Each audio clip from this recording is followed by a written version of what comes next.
WNST, and I appreciate all the internet love for me and my wife as she continues to get better and we continue to go see Bruce Springsteen. I'll tell you one place they're playing some baseball, though. They play baseball over Australia. I saw lots of baseball caps. Strangely, I saw an inordinate amount of Texas Rangers hats for some reason in Australia. This guy's been all over the world, and he's all over the world on the internet, on Twitter. You can follow him, longtime baseball historian, author. He's been at ESPN and a number of other places. He's now just walking the earth out in Portland, Oregon, where I'm going to be visiting in a couple of weeks. He is Rob Neyer. That's Neyer. He's one of our defending champions and longtime champion of all righteousness involving politics and baseball. We welcome him back onto the program. Welcome in, man. How's life out there? It's going well, and boy, you mentioned Springsteen. I haven't seen him live since literally 1984, but I just finished his book, which is tremendous, and now I'm realizing what I've been missing out on. Well, let me say this. I never saw him before 87. I never saw the Born in the USA tour. I sort of fell in love after the live albums, and Tunnel of Love was my album in 87. I guess because I was 19 years old and it spoke to me at the time, and then you go back into the catalog and you look. It's changed my life, Rob. I mean, I wouldn't have been in New Zealand in the fjords and in Christchurch after the earthquake and Queenstown. Yeah, I learned more when I travel, and Springsteen is inspired me in a lot of ways, but to see a 67-year-old guy, there are very few things in life, Rob, I can say this with true sincerity. And by the way, I just finished his book too. I read the book on the trip. I literally closed it as I landed in Sydney on Sunday, and I love the book as well, and there was so much I didn't know. But the amazing part about him is he's on a stage in Christchurch, New Zealand. It doesn't have to be. He's got more money than he needs, and here's the key part. There's nothing in life that gets better with time. I can promise you, because I saw Springsteen in the 80s and the 90s, he's just as good now as he ever was. And there's very, very few things in life we can say that about, that age like that. Maybe wine, right? Right, and I've been watching some live performances on YouTube, which of course is a pale imitation at best. But it's interesting to compare a performance of, say, Jungle Land, which is at the moment anyway, my favorite Bruce Springsteen song. Compare a performance from the 1970s to a performance now, and it's a much different performance, but there's just as much heart in it as there was 40 years ago, and so I completely understand what you're saying, and it really is truly phenomenal that at the age of, 67 now? 8 now, yes. Still playing 4-hour shows. It's really a phenomenal. He's a force of nature. He really is. Yeah, absolutely. And, we've seen this in baseball with 40-year-old guys. I mean, it's steroids in baseball. I don't know what Bruce is taking. I have no idea. Whatever he's on, I want to have some of that, goji berry juice or whatever he's doing at this point. All right, so hope springs eternal. It's baseball season. Let's start with the Orioles and just sort of work our way backwards because it's what we do around here. I can't sit here and give the Orioles off-season any sort of high marks. I mean, they're still a beer league softball team with, quite frankly, I think mediocre to bad pitching overall. I think the bullpen will be fine, and we say that all the time. But, these are going to be these 9-8, 9-7, 10-6 slugfest every night. And if the first day of spring training, your opening day starter's not well, that's usually a black cloud, man. Yeah, it is. And look, but I think the Orioles are in basically the same spot they've been in for the last 3 or 4 years heading into a season. And sometimes that it works out. We talked about it before. How much of that is Buck Showalter? I don't know, but I still believe Buck Showalter is a tremendous manager. And I think he's one of those rare managers in the history of baseball who is capable. However it happens, and it's very difficult to pinpoint that, but is capable of pushing a team farther than maybe its talent should take it. You can't count on that every year, but it seems to happen with Showalter's teams more often than others. And look, the only big gap in that division is the gap between the Red Sox and the other teams.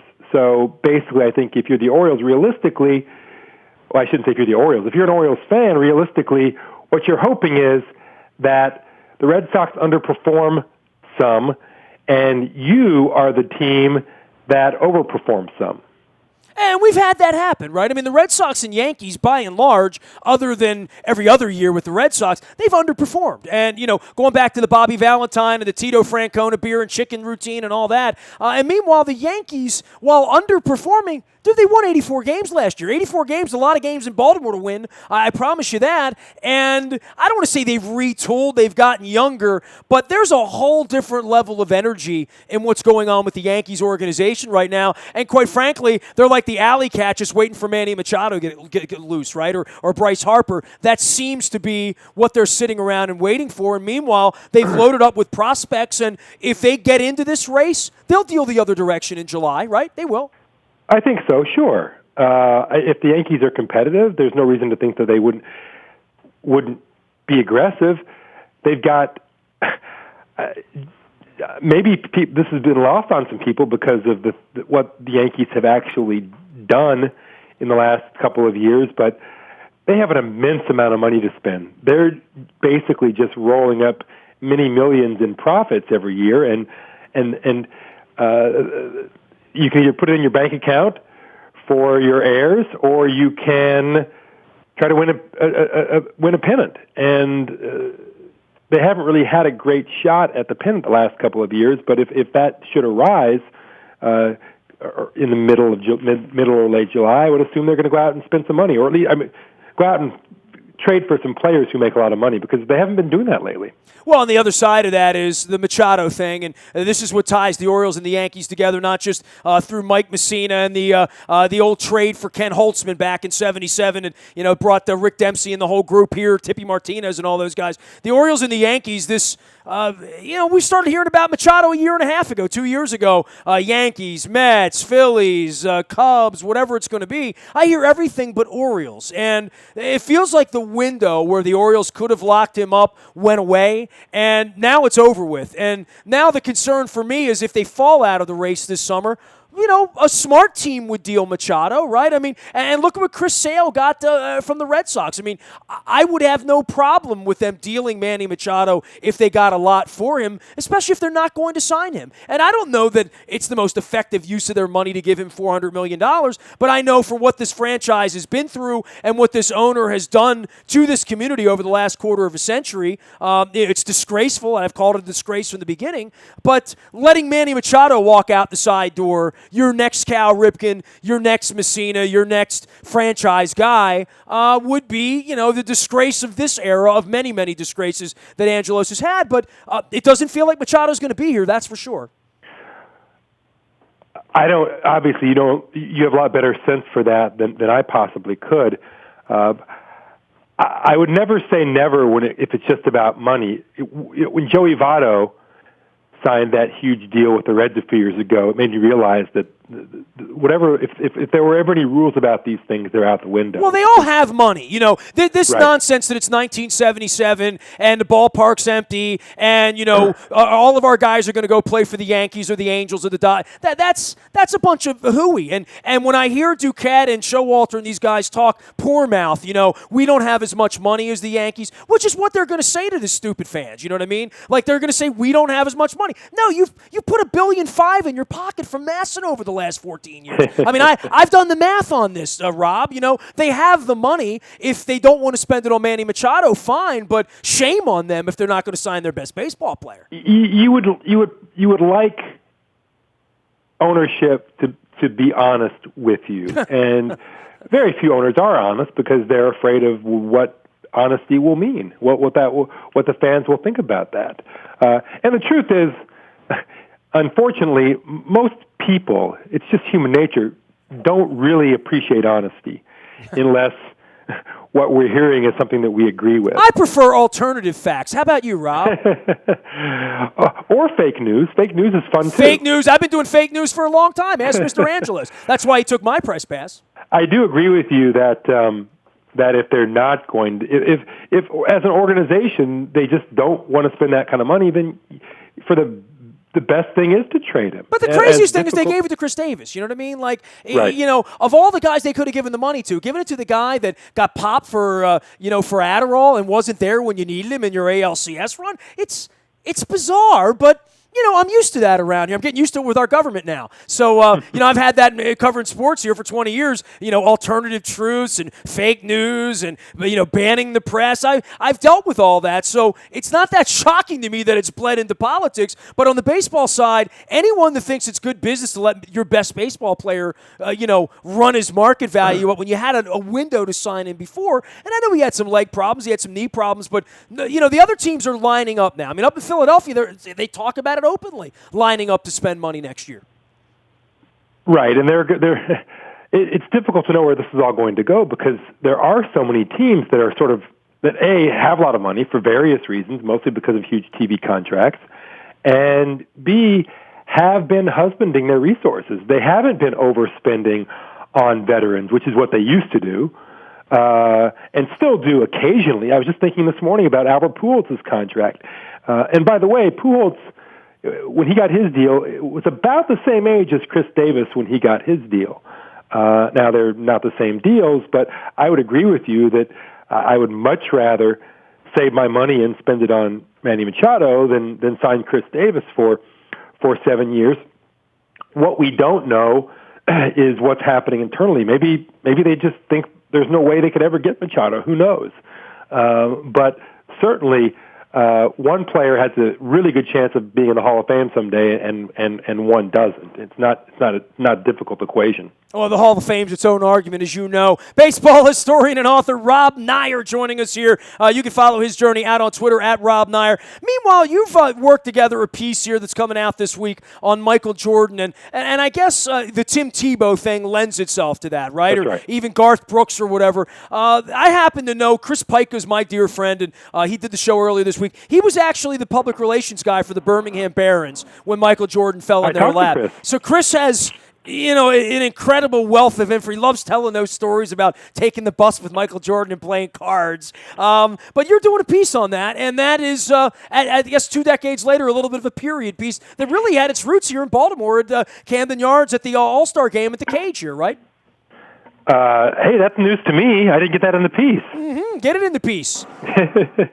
But, yeah, I talked to Chris and for the piece for quite a while and talked to the Barons broadcaster then and now, talked to a number of his teammates and guys who pitched against him and coaches, talked to Terry Francona. The story's been told about Jordan's baseball career, but I really wanted to tell it, dig into every little aspect that I could, and everybody who was there has a story. So many great stories, which I couldn't use all of them, but so many great stories about that season in Birmingham and also in the Fall League I think a lot of people forget he went to the Arizona Fall League and did pretty well there. I really love all the stories about guys playing pickup basketball with him. You can imagine what that would be like. Yeah, I wouldn't. Playing cards with him is probably bad enough. He's a pretty competitive dude. Yeah, the '93 All-Star game, he participated in the Celebrity Home Run Derby. So did Patrick Ewing, who, coming from Jamaica, looked like he had never held a bat. He literally didn't know which way to hold the bat, right hand up or down. And where Jordan, watching Jordan swing a bat though was very, very awkward, right? It was kind of like watching a giraffe try to get through a doorway, right? He just had this long gait and this long reach and long open swing, right? He did, especially early on. And I wouldn't say, it's difficult to say that he improved a great deal. There were people who saw him in the spring, in spring training in particular, and thought this guy is just a disaster, has no chance. And then there were people who saw him and some of the same people saw him in August and thought he looked a lot better. The results weren't really better. He wound up hitting .202 that season with basically no power, 3 home runs. I think all of them were in August, or I guess one was July 30 and the others were in August. But he worked on his swing. He worked. Coaches told me he worked as hard as anybody they have ever seen in baseball. That shouldn't shock anybody, right? That's right. He brought the same intensity to baseball that he brought to basketball, and that's one of the parts of the story that I really appreciated was Michael Jordan wasn't Michael Jordan because he wanted to be a great basketball player. He wanted to be great at whatever he was doing, whether it was playing basketball or baseball or Yahtzee. He was an an incredibly intense guy with everything, and he brought that to baseball, and he worked so hard to become a better baseball player. It's just he hadn't played. He went for basically 12 years without picking up a bat or throwing a baseball, and that's essentially an impossible thing to do. But people who saw him play, who played with him, they all raved about him. I couldn't find one person with a negative thing to say about him. He is Rob Nyer. You can follow his journey at Rob Nyer. Where's that piece running, by the way, that you're doing on Michael Jordan?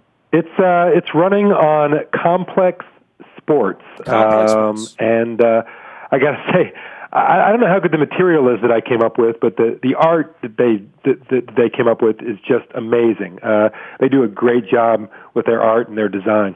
Excellent, excellent. All right, moving on here. We're a week out now on this World Baseball Classic. I'm dusting off my Venezuela jersey, Rob, because I have one. I purchased one at Dodger Stadium at the semifinals 8 years ago. I don't know why they play this tournament, and I don't know that I'm all that really interested in this tournament. I know around the world in various places it's a bigger deal. I know the players who do play in it really are excited about it, even if they have to fly to Korea to go do it. We got players around here doing that from the Orioles. But the managers don't like it. It's bad on pitching, and I really think it's sort of fake baseball, isn't it?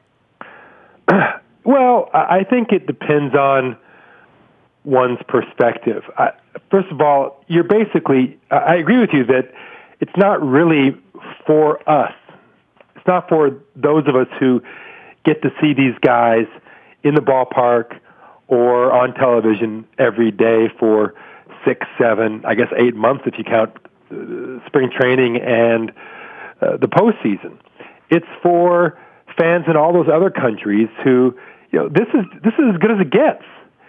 If you're in the Netherlands and you love baseball, this is it. This is the best baseball you're going to see, or the most exciting baseball you're going to see, because you're going to see your guys and your flag. So I don't really think it is for. And in fact, if you look at the attendance in the U.S. ballparks, it's okay, but it's not like people are storming the gates to see these games. Well, I bet Miami will be empty, even though they're trying to make it something down there. I bet there won't be a lot of people in that game. I think it'll probably. I went to some games in Phoenix a few years ago. I don't remember what the numbers were, but I think it was 16 to 20,000. So obviously not even close to a sellout, despite a number of, with many Hispanic fans in that area, and a lot of Hispanic players were in the game I saw. So it's not a giant draw, but it certainly does a lot. At least baseball believes it does a lot to promote Major League Baseball in all these other countries, which clearly is why, because you're right, the managers hate it, and you have to think the general managers don't care for it much either, for the same reasons. Well, someone's going to get hurt, right? I mean, we can predict many things, given that these guys are going to someone's going to come back with something strained or dislocated, and somebody's going to not be available on opening day. We just have to hope it's not Jonathan Scope here. Look, it's absolutely true that players will get hurt, but players get hurt in spring training too. Sure. So it's not clear to me. I don't think anybody's shown that there is a significantly higher injury risk. Now, a lot of guys opt out, and maybe they're opting out because they know that there's an injury risk there, and so it's difficult to study. But I believe that if there was, I suspect the risk is akin to the All-Star game.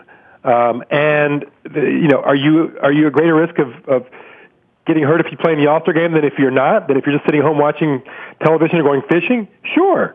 And some great players have been hurt. Harmon Killebrew lost half a season to the Ted Williams lost a big chunk of a season to an All-Star game. But it is deemed by people in baseball as an acceptable risk. And I wouldn't say that they're wrong. I enjoy the games. It's not the greatest baseball, but one thing it is, it's competitive. The players, if they're there, they're there because they care. And what I appreciate about sports and about baseball in particular are athletes who really want to win. And I think that if nothing else, this qualifies. Cubs are on top of the world. We expecting them back? I mean, there's certainly high expectations there, even after, maybe higher this year than they were last year, right? Well, they're certainly higher now because people were optimistic about them a year ago, but it's one thing to be optimistic. It's another thing to watch them win the World Series. Does that mean they're a good bet to win the World Series again? No, of course not, because there are just too many other good teams. There are too many rounds of playoffs. It's not difficult to make a long list of outstanding teams that didn't even reach the World Series, let alone win it. And the Dodgers, on paper, are just about as good as the Cubs are.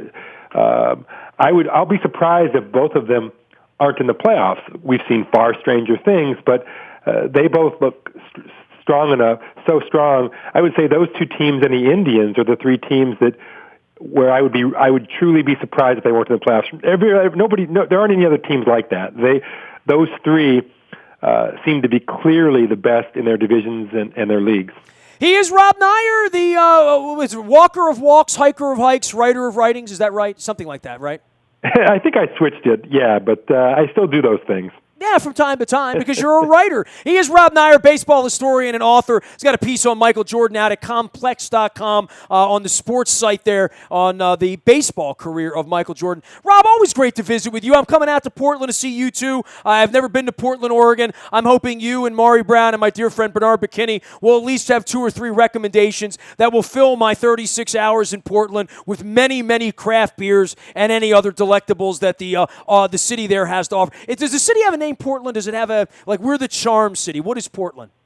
We are the Rose City. The Rose City. Famous one. Yep. The Rose City. Okay, well, I'm going to be sure to get a Rose and a craft beer. Also, Stumptown is a big one, and there are 2 or 3 more. All I think of is 7 Brides for 7 Brothers. Don't ask me. And Clyde Drexler. I think of Clyde Drexler.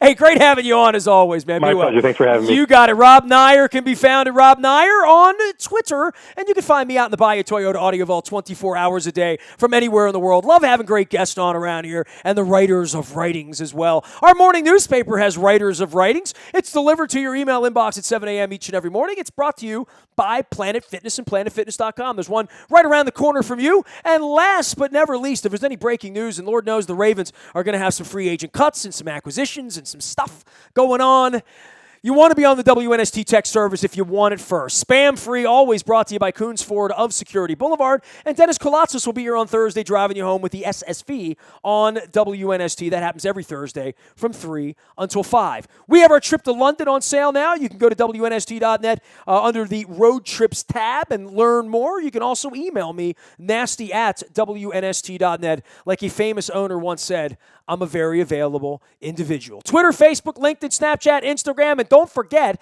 on March 20th, head coach Barry Trotz of the Washington Capitals going to come up. We're going to rock our red. We're going to swab for the Bone Marrow Registry and for There Goes My Hero and the DKMS. We'll get you some more information on that next week. Hold the date, Monday, March 20th. Head coach Barry Trotz coming to Baltimore. We're going to talk some Caps. I'm Nestor. This is WNST.net, AM 1570 and WNST Towson, Baltimore. And we never stop talking Baltimore sports.